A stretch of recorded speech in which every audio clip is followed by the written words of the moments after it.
જો આપણા જોડે આ ક્લિપ આવી છે, હોઈ શકે ફૂલ વિડીયો આખો અલગ જ હોય, તો હોઈ શકે આ ક્લિપ આઉટ ઓફ કોન્ટેક્સ હોય, તો બની શકે હું જે પણ બોલું એ ખાલી આ ક્લિપ ઉપર જ છે. ઠીક છે, તો ફૂલ વિડીયો તમને મળે તો મને લિંક મોકલજો. ત્યાં સુધી આપણે આ ક્લિપ જે મળીને એમાં રિએક્શન આપીએ. ચલો. પહેલાં એના માટે તો છોકરી તો આપવા જોઈએ, કારણ કે પટેલ સમાજમાં ઇન્ડિયામાં હોય તો કોઈ છોકરી જ નહીં આપતું. પટેલ સમાજમાં એક સ્ટ્રક્ચર પડેલું છે, જેમાં હાયરકી સ્ટ્રક્ચર કઈ રીતે કામ કરે છે, જેમાં ટોપ લેવલના પટેલો, જે પટેલોના ધંધા ઇન્ડિયામાં છે, ગુજરાતમાં કે અધર સ્ટેટમાં, અને એ પટેલો સેટલ છે આઉટ ઓફ કન્ટ્રીઝ, પરમિનન્ટ, સારા પૈસા છે, ધંધા એમના અહીંયા ચાલે છે અને સેટલ છે બહાર. એના પછી અમુક પટેલો છે જે સારી એવી ફેક્ટરીઓને બધું લઈને બેઠા છે, પણ ઇન્ડિયામાં જ છે, પણ એ ટોપ લેવલના છે. એના પછી અપર ક્લાસ પટેલો, જેમાં ડૉક્ટર ભાઈઓ અને બધા છે, એ લેવલ. એના પછી આવે છે મિડલ ક્લાસ ભાઈઓ, જેમની પાસે નાના મોટા ધંધા છે, દુકાનો કે વગેરે, તમે સમજી ગયા છો, નાની મોટી ફેક્ટરીઓ, દુકાનો ને એ બધું. તો કોમ્પિટિશન હવે ચાલુ થાય છે છોકરીઓ. બાકી ટોપ લેવલના પટેલોને એક્સેસિબિલિટી છે, એમને મળી જ જવાનું જ, ખબર છે કઈ રીતે. ઓકે. એના પછી છે લોઅર ક્લાસના ભાઈઓ, જે ભાઈઓ નોકરી કરે છે 15,000 25,000 એવી નોકરીઓ કરે છે ભાઈઓ. તો પ્રોબ્લેમ અહીંયા આવે છે, જે જોબ કરતા મારા ભાઈઓ છે ત્યાં, અને થોડા મિડલ ક્લાસ ભાઈઓ છે ત્યાં. તો આ ક્રાઇટેરિયા એમને નડે છે. ટોપ લેવલના પટેલોને તો ભાઈ ખબર છે, પૈસો એમને વાપરે છે, એમના છોકરાઓને ત્યાં જઈને ભણવું હોય તો પણ, અહીંયા પણ તો પણ એમને પાસે બધી એક્સેસિબિલિટી છે. તો હાયરકીમાં જે પટેલ ભાઈઓ નીચે છે ત્યાં મગજમારી છે. એ જ ભાઈઓને 15,000 25,000ની જે જોબ કરે છે એ 30 વર્ષના થઈ ગયા, હજી 35 વર્ષના થઈ ગયા, હજી કોઈ મળી નથી. કેમ કે ક્રાઇટેરિયા આ છે ને ભાઈ, વિદેશવાળું. પહેલાં સરકારી નોકરીવાળું હતું. હા, અમુક સમાજોમાં હજી પણ સરકારી નોકરીવાળું ચાલે છે, પણ પટેલ સમાજોમાં બની શકે પ્રાયોરિટી વિદેશવાળી થઈ ગઈ હોય. બધો પીઆર માગે છે, Canada, Australia, UK. Canada, Australia, યુકેના પીઆર, યસ, મેં તમને કીધું એ. બાકી હવે તો અઘરું છે ભાઈ. હવે ઇમિગ્રેશન્સ પોલિસી, આ તમે જે 3 દેશોના નામ બોલ્યા ને, એમની બહુ ટાઈટ થવાની છે. ઠીક છે, યા તો પછી સમાજને તમારો ક્રાઇટેરિયા બદલવો પડશે, પછી જોઈએ શું થાય છે. પણ હવે ભાઈ બહુ અઘરું થવાનું છે, ટેન્શન ના લો. તો બાળકો તો ક્યાં દૂરની વસ્તુ હોય. હા, છોકરી જ નહીં આપતું કોઈ ઇન્ડિયાની અંદર હોય તો. કોઈ ઇન્ડિયાની અંદર હોય તો છોકરી જ નહીં આપતું, વિચારો શું કરીએ કયો. આ છે જે છે. નીચલા લેવલના ભાઈઓને બહુ તકલીફ આવવાની છે ભાઈ. અરેન્જ મેરેજ સાલું એમના જ કુટુંબવાળા અમીર હોય, પણ આ ભાઈની કોઈ હેલ્પ નહીં કરે. વિચારો કેમ. કોમ્પિટિશન છે ને, છોકરીઓમાંય કોમ્પિટિશન છે, અને નોકરીઓમાંય કોમ્પિટિશન છે, ને ધંધામાંય કોમ્પિટિશન છે. સંબંધીઓ છે અમીર, આ બધા ભાઈઓને ખબર છે. નોકરી કરતા ભાઈઓ 15,000 25,000 વાળા, લોઅર ક્લાસ મિડલ ક્લાસ ભાઈઓની વાત કરું છું.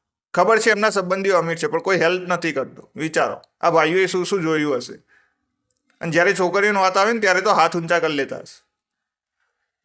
ભલે છોકરો સારો હોય ભાઈ, છોડો યાર.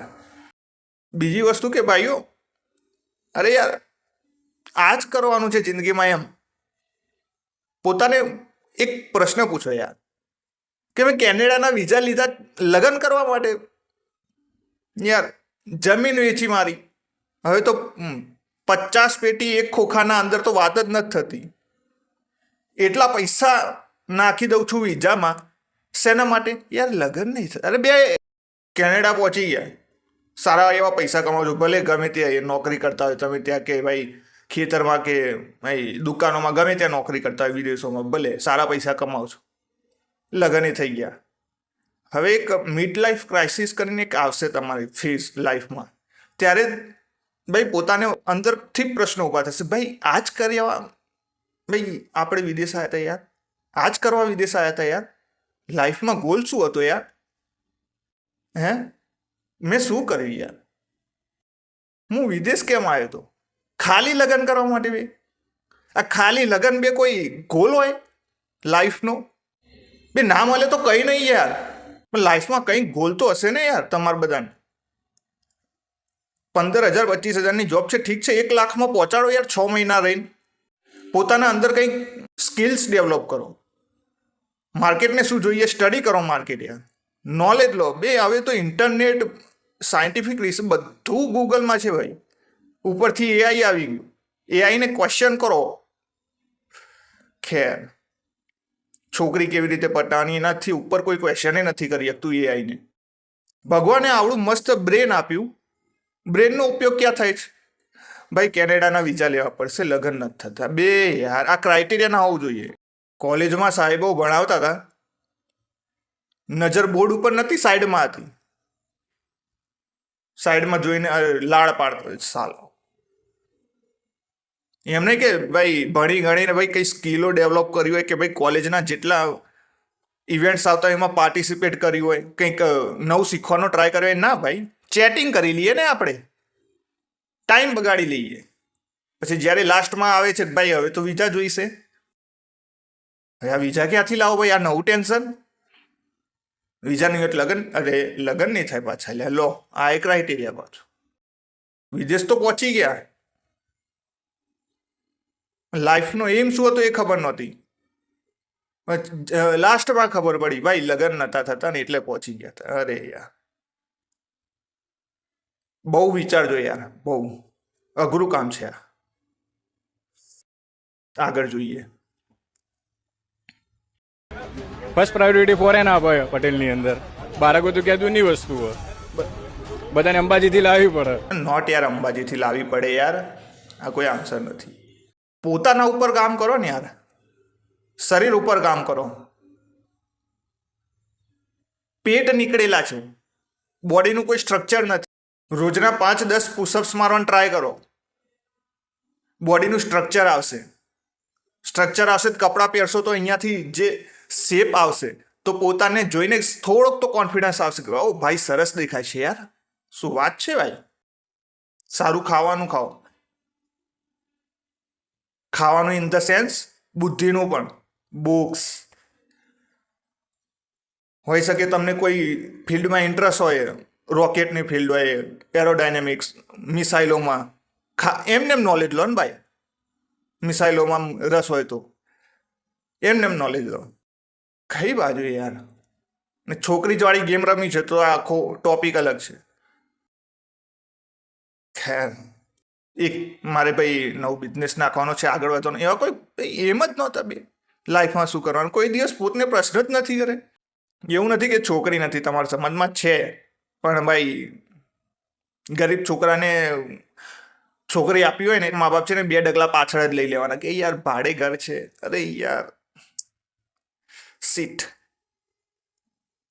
અરે યાર નથી કઈ. અરે યાર હરેક 2 ડગલા પાછા લઈ લેવાનું. વરે છોકરો સારો હોય, ફાઇનાન્સ બોલશે પહેલા. સોરી યાર કોઈને ખોટું લાગ્યું હોય તો. બાકી ગોલ બનાવો ભાઈ લાઈફમાં, એમ કરો કંઈક ટોપ, કોઈક ફિલ્ડમાં ટોપ લેવલે બેસવું જ. ભલે તમારી ફિલ્ડ બીજી કોઈક હોય, હોય શકે ભાઈ કોઈક ઓટોમોબાઈલ હોય, કોઈક મિકેનિક, ભાઈ ટોપમાં બેસો. કોઈ ભાઈ બીએસસી વાળા હોય, કોઈક ભાઈ બાયોલોજીમાં હોય, કોઈક મેથ્સમાં, ભાઈ ટોપ ઉપર. નથી જવું ભાઈ. જમીનો બમીનો વેચીને કોઈ વિઝા લેવાની જરૂર નથી. પપ્પા અને મમ્મી ખેંચાઈ જશે ભાઈ, આ બધી જમીનો વેચી મારશે. અને ત્યાં ખબર નહીં વિદેશમાં શું થાય છે. બંદૂકો લઈને ફરે છે સ્કૂલોમાં કોલેજોમાં, ગમે ત્યારે કોઈને ગોળીઓ મારી દે સાલાઓ.